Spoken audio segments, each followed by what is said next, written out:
The research here is part of a worldwide push that is growing increasingly urgent.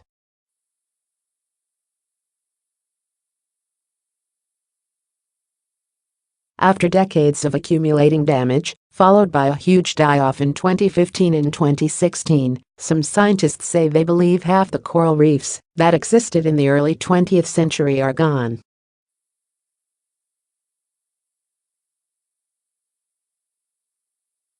Instead of standing around watching the rest of them die, a vanguard of reef experts is determined to act.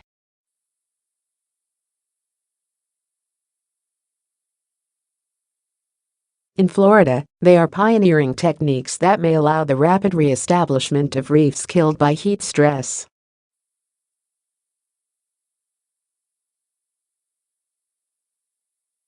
In Hawaii, they are studying the biology of corals that somehow managed to cling to life as an earlier generation of people dumped raw sewage into a magnificent bay.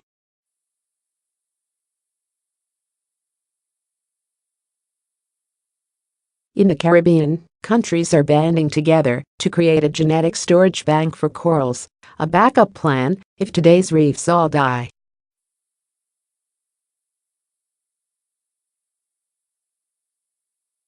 "We created these problems," said Michael P. Crosby, president of the Mote Marine Laboratory.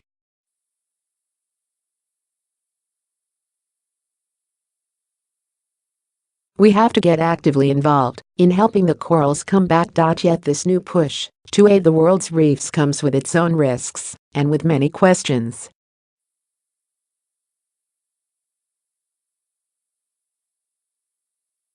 A large-scale restoration effort could be expensive, and so far, governments have put up only modest sums, despite the hit that their multi-billion-dollar tourism industries could take from continued deterioration of the reefs.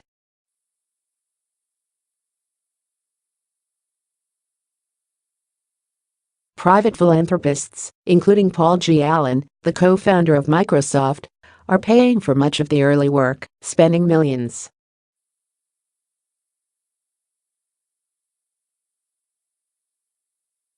But will they ultimately commit billions in? While scientists are trying modest approaches first, the most effective strategy for saving reefs in the long run might be through genetic methods, including selective breeding or transferring heat resistance genes into corals.